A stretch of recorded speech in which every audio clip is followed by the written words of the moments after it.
Jette ton pain à la surface des eaux, car avec le temps, il te reviendra. C'est un verset que nous lisons dans le livre de l'Ecclésiaste, chapitre 11, verset 1.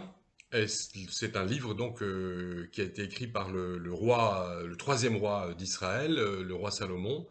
Le roi Salomon qui était extrêmement réputé pour son immense sagesse, et effectivement le livre de l'Ecclésiaste est l'une des raisons de cette réputation. Alors, dans ce texte, et on remarque, si on a lu le livre de l'Ecclésiaste et les chapitres précédents, on remarque un contraste. Parce que dans les premiers chapitres du livre de l'Ecclésiaste, et particulièrement dans les chapitres 2 à 4, Salomon parle des difficultés qu'il y a à tirer profit de nos efforts, à tirer les marrons du feu, si je puis dire.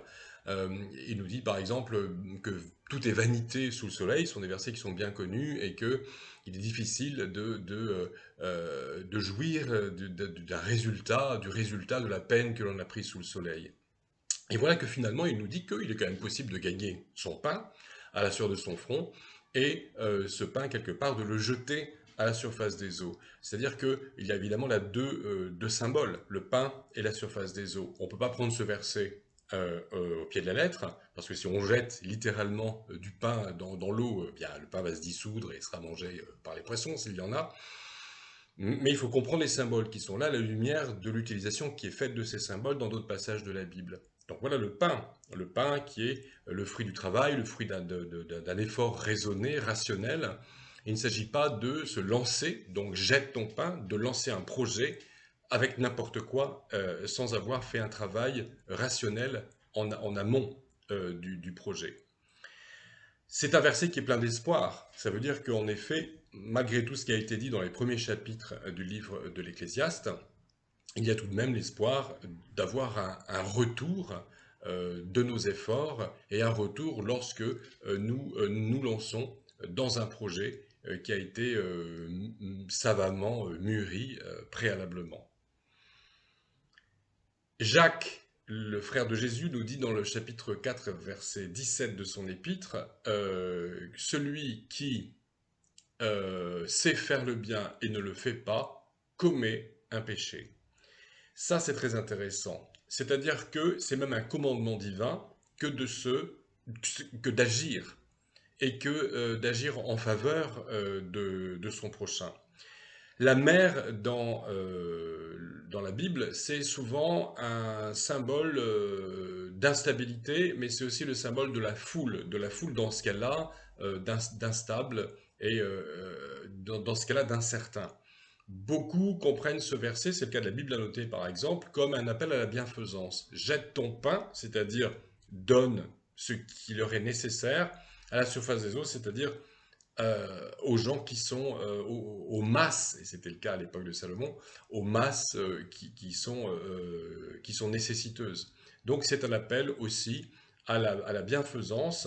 Un bienfait n'est jamais perdu.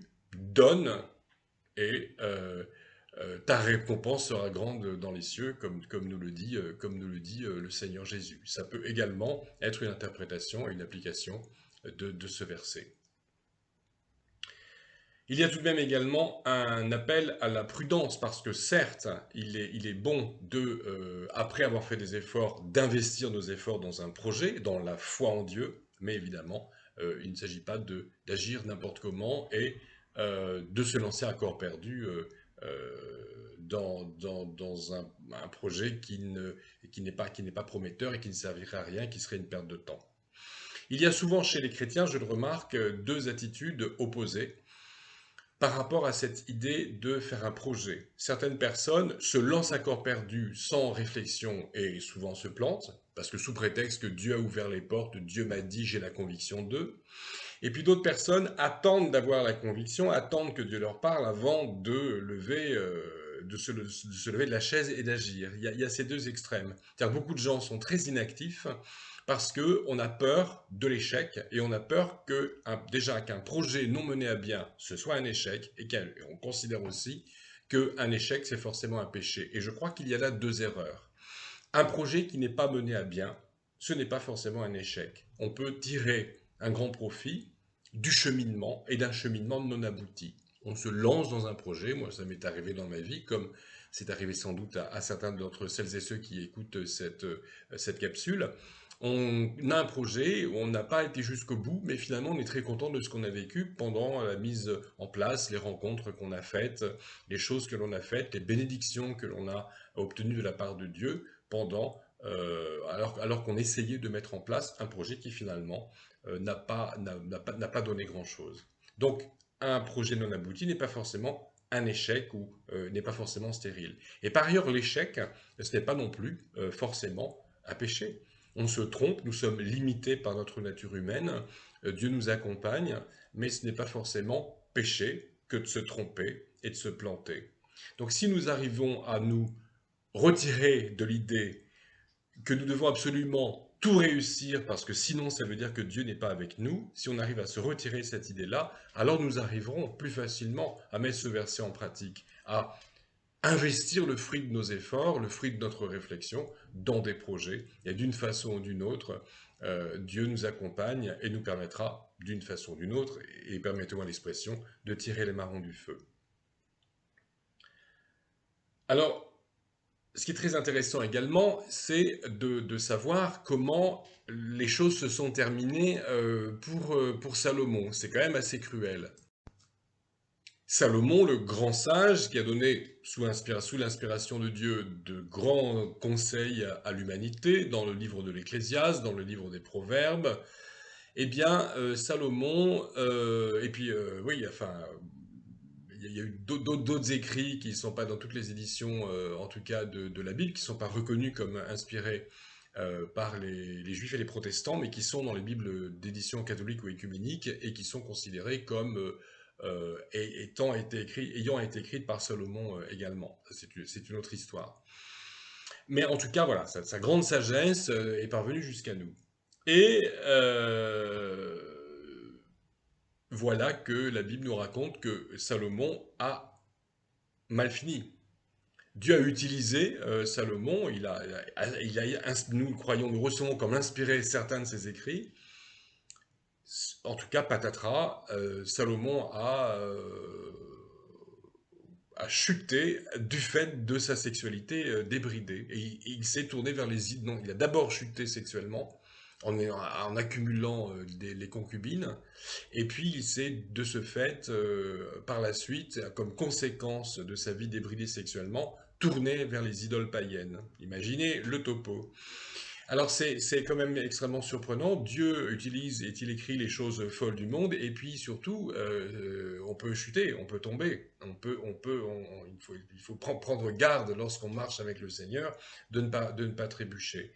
Donc c'est fort aussi quand on lit ces enseignements de se dire que celui qui nous les a ou par le moyen de qui Dieu nous apporte ces enseignements-là, eh bien, même lui, même Salomon, même d'autres personnes qui sont des auteurs ou des personnages bibliques, ont vécu des chutes absolument spectaculaires. Donc, quelle est la leçon que nous pouvons tirer de ça? Une des leçons déjà, c'est que c'est bien de mettre en pratique ce que l'on conseille aux autres. Ça, c'est pas mal. Quand on écrit sous inspiration divine ou qu'on fait des vidéos sur Internet pour partager le fruit de ses réflexions avec autrui, ou qu'on est par exemple dans un ministère pastoral ou autre, effectivement, il faut mettre les choses en pratique. Mais ce verset en particulier nous parle, c'est-à-dire que ce pain qui a été gagné à la sueur du front, avec l'aide de Dieu, doit être lancé à la surface des eaux pour le Seigneur et pour le service d'autrui. C'est-à-dire que les choses ne doivent pas être gardées pour soi. C'est-à-dire que Salomon, finalement, toute cette gloire que Dieu lui a donnée, eh bien, il en a profité pour accumuler les conquêtes. Bon, à l'époque, il ne faut pas se leurrer non plus. Les femmes qui ont été ses concubines n'étaient pas non plus forcément consentantes au sens où on l'entendrait aujourd'hui. Donc a commis, comme son père l'avait fait avant lui, des abus de pouvoir, et il n'a pas réinvesti, je dirais, le fruit de ses bénédictions au service de Dieu, mais il a finalement utilisé ça pour son propre plaisir et pour le service des idoles. Donc jette ton pain à la surface des eaux, c'est aussi un encouragement, un enseignement qui nous demande de profiter de nos bénédictions, pas simplement pour nous-mêmes, mais pour autrui et pour le service de Dieu, dans la foi, dans cette foi qui consiste à faire des projets pour Dieu. Donc mettons les bénédictions que nous recevons de la part de Dieu, le pain, au service de Dieu et au service d'autrui. Alors, Ecclésiaste chapitre 11 verset 1, c'est la devise de Foi Vivante. Et vous remarquez, vous avez peut-être remarqué il y a quelques mois que Foi Vivante a changé de logo. Et ce logo, donc l'épi de blé sur des vagues, c'est une illustration de Ecclésiaste 11.1, dont la référence d'ailleurs figure également sur le logo. Alors je précise que ce logo a été fait par mon ami Jean Ramès, qui a également une chaîne vidéo embryonnaire, je dirais. Donc à la fin de cette vidéo, vous verrez, vous aurez la possibilité d'aller voir le témoignage de Jean, un témoignage tout à fait saisissant, d'aller voir le témoignage que Jean donne aussi sur YouTube. Et je vous encourage à l'encourager en vous abonnant à sa vidéo et à participer à son projet. Vous abonner à sa chaîne vidéo l'encouragera, je l'espère, à en réaliser d'autres. Voilà. Donc je vous remercie pour votre attention et puis si vous voulez m'encourager également, vous pouvez également vous abonner à Foi Vivante Vidéo, ce qui vous permettra de recevoir des notifications lorsqu'il y aura de nouvelles vidéos et notamment les vidéos hebdomadaires du vendredi, comme celle-ci. Que le Seigneur nous accompagne.